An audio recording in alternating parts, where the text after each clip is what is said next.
ये जमाना बहुत कॉम्पिटिटिव है। यानी हम उस युग में हैं जहां पर कंपटीशन बहुत ज्यादा है। कारण टेक्नोलॉजी भी है, लेकिन ये समझना जरूरी है कि ये कंपटीशन धीरे धीरे जान का खतरा बनकर सामने आ रहा है। क्योंकि जमाना टेक्नोलॉजी का है, तो लाजमी है कि हम आसानी से अपने जीवन में होने वाली घटनाओं को सोशल मीडिया पर बाकी दुनिया के साथ शेयर कर सकते हैं। हमने क्या खरीदा, हमने क्या पहना, उसकी कीमत कितनी है, हम कहाँ मौजूद हैं, क्या खा रहे हैं, क्या पी रहे हैं, ये सभी हम बड़ी ही आसानी से एक क्लिक के साथ पूरी दुनिया के साथ शेयर कर सकते हैं। लेकिन क्योंकि हम इतनी सारी जानकारी एक साथ दुनिया के साथ शेयर कर सकते हैं, जिसका मतलब है कि कहीं ना कहीं एक होड़ है अपनी बेहतर सुविधाओं को सोशल मीडिया पर पोस्ट करने की, अपने बेहतर जीवन को सोशल मीडिया पर दिखाने की, जो कहीं ना कहीं मुसीबत बनकर आ रहा है हमारी अगली पीढ़ी के लिए। यानी अगली पीढ़ी को हम सुख सुविधाओं की, कंपटीशन की या फिर जीवन में कितनी बेहतरी है, इस होड़ की इतनी आदत डाल चुके हैं कि अब जब किसी चीज से इस नई जनरेशन को रोकना है या किसी चीज को उन्हें नहीं देना है, तो ये समझा पाना उस जनरेशन के लिए, हमारे लिए यानी इस पीढ़ी के लिए मुश्किल है। हम अगली जनरेशन को ये नहीं बता पा रहे कि क्या उनके लिए वास्तव में सही है, क्या रियलिस्टिक है और क्या नहीं। इस विषय पर, इस मुद्दे पर मैं यानी गीता ठाकुर और मेरे साथ अंकिता धवन क्यों हाजिर हुए हैं, ये एक्सप्लेन करेंगी अंकिता जी। अंकिता, तो देखिए, आजकल जो है बहुत से मामले आपने भी देखे होंगे, हमने भी देखे होंगे और हमारे दर्शकों ने भी देखे होंगे, जिस पर एक छोटी सी बात होती है, यानी कि बच्चों को डांट दिया जाता है और फिर उसके बाद वो बच्चे इतने ज्यादा उस डांट से प्रभावित हो जाते हैं या इतना ज्यादा उससे गुस्सा हो जाते हैं कि वो सुसाइड करने की तरफ बढ़ जाते हैं। कुछ लोग यानी कि कुछ जो बच्चे हैं वो बच भी जाते हैं, लेकिन कुछ ऐसे होते हैं वो फिर इस दुनिया में नहीं रहते हैं। और कारण क्या है? माता पिता की एक छोटी सी डांट। वैसे ही कुछ एक मामला आज भी देखने को मिला है, जहां पर छत्तीसगढ़ के बस्तर में स्थित चित्रकोट वाटरफॉल में नाबालिग लड़की के कूदने का एक वीडियो सामने आया है और ये वीडियो काफी ज्यादा अब वायरल भी होने लगा है।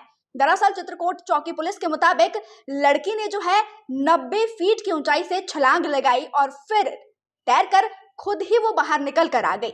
और फिर जब वो बाहर निकल कर आई और जब उनसे पूछताछ की गई कि ये उन्होंने क्यों किया, इतना बड़ा कदम वो क्यों उठाने लगी थी, कि उन्होंने पहले तो कूद कर अपनी जान जोखिम में डाली और फिर जब उन्हें थोड़ा सा डर लगने लगा वो तैर कर फिर खुद ब खुद बाहर भी आ गई। तो जब पूछताछ की गई तो उन्होंने ये बताया कि उनके माँ बाप ने उन्हें डांट लगाई थी और डांट ये कहकर लगाई थी कि वो काफी समय से फोन यूज कर रही थी, यानी कि फोन पर जितना समय उन्हें लगाना चाहिए उससे ज्यादा समय वो लगा रही थी। और फिर बस क्या था, डांट सुनी, वो वाटरफॉल की तरफ चली गई और वहां पर कूदकर अपनी जान जोखिम में उन्होंने डाल दी, यानी कि सीधे तौर पर ये कह सकते हैं कि उन्होंने सुसाइड करने की कोशिश की थी। लेकिन उसके बाद वो डर गई थी, पुलिस जो है वहां पर पहुंच गई थी, उनके माता पिता वहां पर पहुंच गए थे, स्थानीय लोग वहां पर पहुंच गए थे और फिर जब उन्हें आवाज लगाई गई तो वो कुछ दूरी तक तैर कर फिर बाहर वापस भी आ गई थी। और फिर बताया गया कि माँ बाप की डांट ने ही उन्हें ये करने पर मजबूर कर दिया था। तो आप देख सकते हैं कि इमोशनली आजकल बच्चे इतने ज्यादा कमजोर हो चुके हैं कि माँ बाप की डांट तक वो नहीं सह सकते हैं और यही डांट जो है उन्हें मरने तक पर मजबूर भी कर देती है। तो बीइंग अ पेरेंट आपको भी कुछ चीजें समझनी होगी और बीइंग अ चाइल्ड आपको भी बहुत सी चीजें समझनी होगी कि एक डांट से आप इतना ज्यादा प्रभावित ना हो। और पेरेंट्स को भी समझना होगा कि हर बात पर ही बच्चे को डांटना जरूरी नहीं है और बच्चे को स्ट्रांग कैसे बनाया जाए वो बचपन से ही उन पर जो है चीजें पहले से ही लागू करनी होगी। पहले आप बच्चे को चुप कराने के लिए खुद ही उनके हाथों में जो है मोबाइल फोन को थमा देते हैं, लेकिन बाद में जब बच्चे बड़े होते जाते हैं और उन्हें मोबाइल फोन की लत भी लग जाती है तो उसके बाद फिर आप खुद ब खुद उन्हें डांटने लगते हैं कि तुम ज्यादा समय व्यतीत कर रहे हो। तो आपको ही ये चीजें डिसाइड करनी होगी। तो कुछ टिप्स जो है गीता जी अब आपको बताएंगे कि आप कैसे कैसे अपना सकते हैं अपने बच्चों को इमोशनली स्ट्रांग करने के लिए। देखिए, जैसा कि अंकिता ने कहा कि एक छोटी सी डांट बच्चों को मरने पर उतारू कर देती है, जिसका मतलब ये है कि हम दरअसल जिस जनरेशन को आगे बढ़ा रहे हैं, जिसका पालन पोषण कर रहे हैं, उसमें कहीं ना कहीं हमारी ही तरफ से कमी रखी गई है। इसे कुछ ऐसे समझिए कि जब हम एक बीज को बोते हैं तो जिस तरीके की खाद आप उस बीज में डालेंगे या जिस तरीके का भरण पोषण उस बीज को आप देंगे, पौधा भी बिल्कुल वैसा ही बनकर तैयार होगा। जब भी किसी बच्चे में हम इमोशनल एबिलिटी कम देखते हैं या फिर चीजों को समझने की क्षमता कम देते हैं, दरअसल ये पैदा होने से आया कोई अवगुण नहीं है। पेरेंट्स द्वारा जिस तरीके से बच्चे को ट्रीट किया जाएगा, बच्चे को समझाया जाएगा, बच्चा बिल्कुल वैसा ही रिस्पॉन्ड करेगा। हो सकता है जब बच्चा छोटा हो तो आप उसे फोन देकर शांत करवा दिया करें, चुप करवा दिया करें। उसके सामने जिस भी तरीके की बात होगी, बच्चा अक्सर उसी तरीके का व्यवहार एक्सेप्ट कर लेता है। जैसा वातावरण, बच्चा बिल्कुल वैसा सीखता है। अब यहाँ पर बात समझने की जरूरत यह है कि जब बच्चा धीरे धीरे बड़ा होता है तो सबसे ज्यादा महत्वपूर्ण जो है, आप बच्चों से बातचीत करें। बच्चों से साफ तौर पर देखिए, क्योंकि बच्चे आपके हैं तो लाजमी है कि आप बच्चों से स्नेह रखते हैं, बच्चों से प्यार रखते हैं। बच्चों को रोता देखकर उन्हें तुरंत चुप करवाने के लिए सबसे इजी चीज ढूंढने की कोशिश करते हैं। लेकिन दरअसल अगर आप बच्चों के साथ रियलिस्टिक हो जाएंगे, बच्चों के साथ रियलिस्टिक होकर बात करेंगे, तो बच्चे जो है ऐसी चीजों से बचेंगे। यानी जब भी किसी तरीके की कोई बात सामने आए जो बच्चों को समझाना मुश्किल हो रहा हो, उस घड़ी में बच्चे को शांत करने की कोशिश करिए, ना कि कोई सब्स्टिट्यूट बच्चे के हाथ में थमा दीजिए। बच्चे को शांत करिए, क्योंकि एक्सपर्ट से कहते हैं कि बच्चों को शांत करवा कर उनकी बात सुनने की जरूरत है और उसके बाद उन्हें अपनी बात समझाई जा सकती है। यानी पहले अगर बच्चा किसी चीज को लेने की जिद करता है या फिर किसी चीज को मांगता है, उन्हें रियलिस्टिक तरीके से ये बताइए कि चीज उन्हें क्यों नहीं मिल सकती। क्योंकि अंकिता, जैसा कि बचपन में कई दफा जब हम छोटे थे तब भी ऐसा होता था कि माता पिता से हम किसी चीज को खरीदने की जिद किया करते थे। हालांकि ज्यादा फर्क इस पीढ़ी में और नई पीढ़ी में नहीं है, लेकिन अगर हम बात करें तो उस दौरान माता पिता का समझाया जाना भी काफी ज्यादा सही पूरी सिचुएशन को कर देता था। एक हद तक हम समझ जाते थे कि आखिर क्यों हमें ये चीज नहीं दी जा सकती। हालांकि उस समय अगर हम सोशल मीडिया की बात करें तो बहुत छोटे बच्चों के पास सोशल डिवाइसेस नहीं होते थे, लेकिन अगर हम अभी की बात करें तो ये चीजें बढ़ गई है। क्यों अंकिता? जी, अब वही है कि टेक्नोलॉजी जैसे जैसे जो है आगे बढ़ती जा रही है, वैसे वैसे नए डिवाइसेस जो है मार्केट में आने लगे हैं। छोटा सा एग्जाम्पल है मोबाइल फोन्स, और ज़रूरी नहीं है कि बच्चे ही इस्तेमाल करते हैं, बूढ़े हो चाहे जवान हो चाहे वो बच्चे हो, सबके पास आजकल जो है मोबाइल फ़ोन जो है देखने को मिलता है। और ज़्यादातर मैं देखूंगी कि छोटे छोटे बच्चे भी आजकल सोशल मीडिया पर काफ़ी ज़्यादा एक्टिव हो चुके हैं।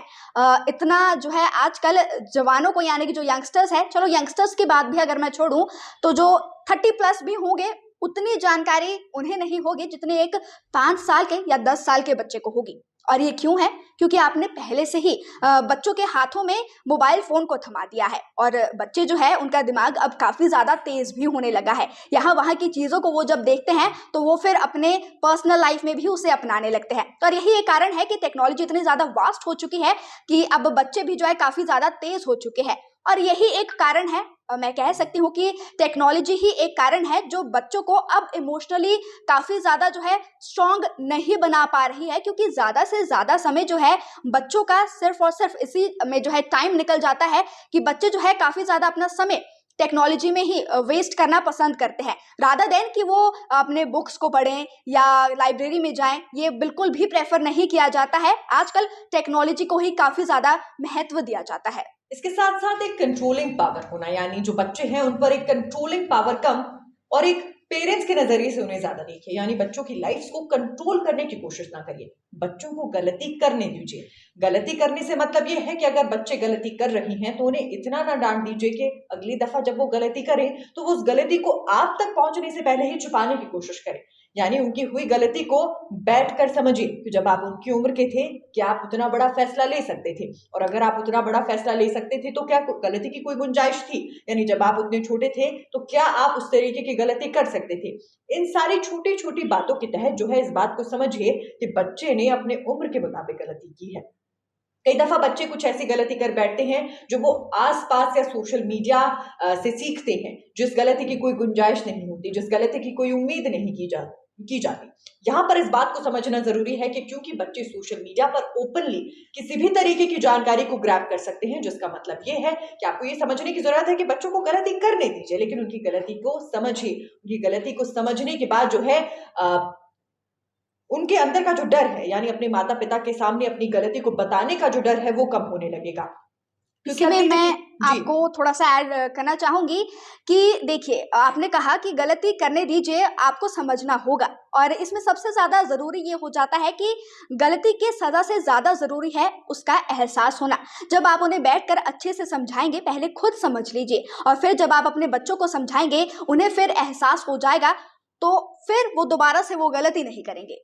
बिल्कुल। इसके साथ साथ बच्चों को सुनने की बहुत ज्यादा जरूरत है। जब भी बच्चे आपसे किसी तरीके की कोई डिमांड करें, जब भी बच्चे किसी चीज के लिए रेजिस्ट करें, यानी जिस तरीके से जो घटना अंकिता ने हमें बताई थी कि ज्यादा देर फोन चलाने से मना किया तो मरने पर उतारू हो गई टीनेजर। कारण ये है कि देखिए, जब भी बच्चे किसी चीज के लिए रेजिस्ट करें तो इस बात को समझने की कोशिश करिए कि उनकी मेंटेलिटी ऐसा क्यों कह रही है। इसके साथ साथ क्या ये आदतें उन्होंने आपसे ही ली हैं?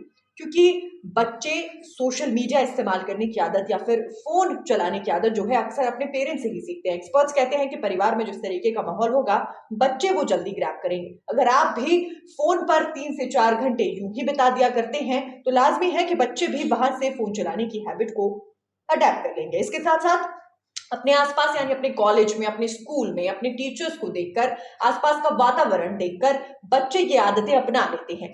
तो ये आदतें कहीं ना कहीं आप अपने बच्चों में डाल रहे हैं। तो इस बात पर ध्यान दीजिए कि क्या आप कभी किताब लेकर अपने बच्चे के आगे 1 घंटे तक बैठे थे? क्या आपने कोई ऐसी एक्टिविटी की थी जो उन्हें फोन से दूर हटाए? तो इसमें कहीं ना कहीं आप भी एक इंपॉर्टेंट रोल निभाते हैं कि बच्चे जो हैं किस तरीके की आदतों को ले रहे हैं। उनकी बातों को सुनना सबसे ज्यादा जरूरी है कि बच्चे जब भी किसी आदत को अपना रहे हैं उनसे पूछे कि क्या है, क्योंकि कई बार फोन जो है एक एस्केप के रूप में जो है बच्चों के सामने आता है। यानी बच्चे नॉर्मल लाइफ से एस्केप होने के लिए भी फोन का इस्तेमाल करते हैं।